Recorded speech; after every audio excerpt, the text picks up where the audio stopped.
Hi everyone, today we will talk about how to fix or how to solve the problem of Tonkeeper. We go to settings. Here you can click on apps, default apps, app settings.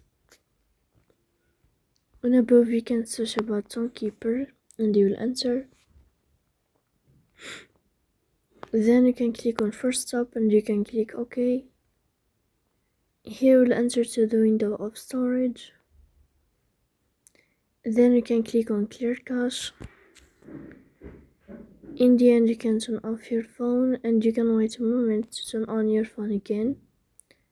So please don't forget to support us, bell like and subscribe. See you next time in another video, and thank you for your attention and your watching.